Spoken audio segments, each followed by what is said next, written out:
আজান চলাকালীন সময় সেহরি খাওয়া যাবে কিনা, বা সেহরি খাচ্ছেন এমন তো অবস্থায় যদি আজান হয়ে যায় তাহলে আপনার করণীয়টা কি হবে? আপনি কি খাওয়া বাদ দিবেন নাকি আপনার খাওয়াটা চালিয়ে যাবেন?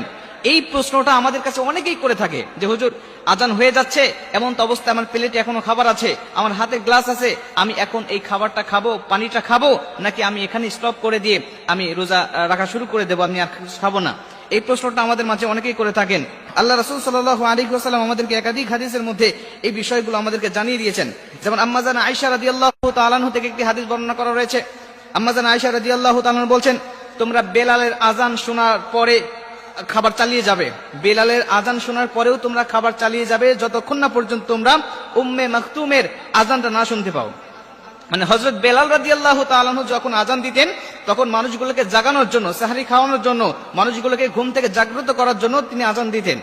তখন পর্যন্ত খাবে, কিন্তু যখন উম্মে মাকতুম আজান দিতেন ফজরের আজান, এই ফজরের আজান হয়ে গেলে তখন তো সুবহে সাদিক হয়ে যাবে, তখন তো ফজরের ওয়াক্ত শুরু হয়ে গিয়েছে, তখন আর এই মানুষটা আর সেহরি খাইতে পারবে না। যদি খায় তাহলে তার রোজাটা হবে না। এটা আল্লাহ রাসূল সাল্লাল্লাহু আলাইহি ওয়াসাল্লাম আবু দাউদ শরীফের হাদিসের মধ্যে তিনি হাদিসটা বর্ণনা করেছেন। তবে আল্লাহ রাসূল আমাদেরকে কিছু ছাড় দিয়েছেন। আল্লাহ রাসূল যেমন আবু দাউদ শরীফের 2350 নম্বর হাদিসের মধ্যে আবু হুরায়রা রাদিয়াল্লাহু তাআলা আনহু হাদিসটা বর্ণনা করেছেন। তিনি বলছেন, আল্লাহ রাসূল সাল্লাল্লাহু আলাইহি ওয়াসাল্লাম বলে দিয়েছেন যে যদি তোমরা আজান চলাকালীন সময় তোমরা খাচ্ছ, তোমাদের খাইতে খাইতে হঠাৎ আজান শুরু হয়ে গেছে কিন্তু তোমার হাতের পেয়ালায় পানি এখনো আছে, তুমি পানি খাইতেছিলে কিন্তু অবশিষ্ট পানি এখনো আছে, তাহলে তুমি এই অবশিষ্ট পানিটুকু না রেখে তুমি পানিটুকু পূর্ণ খেয়ে নাও। তুমি তৃপ্তি সহকারে পানিটুকু খেয়ে নাও, তবে পুনরায় আবার তুমি পানি নিবে না, পুনরায় তুমি আবার প্লেটে ভাত নিবে না।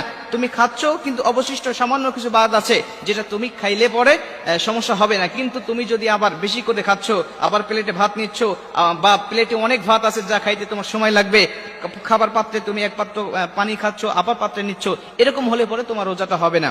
আল্লাহ রাসূল সাল্লাল্লাহু আলাইহি ওয়াসাল্লাম আমাদেরকে একটা ছাড় দিয়েছেন।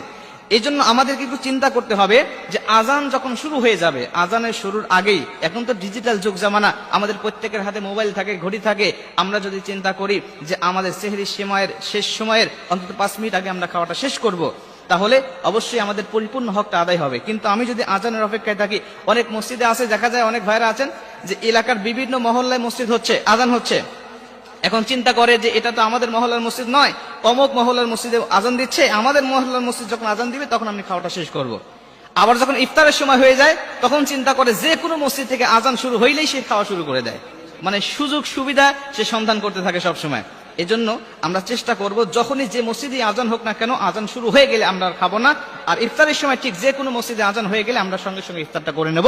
তাহলে আল্লাহ পাক আমাদেরকে অবশ্যই কল্যাণের মধ্যে রাখবেন। জোরে কোন সুবহানাল্লাহ।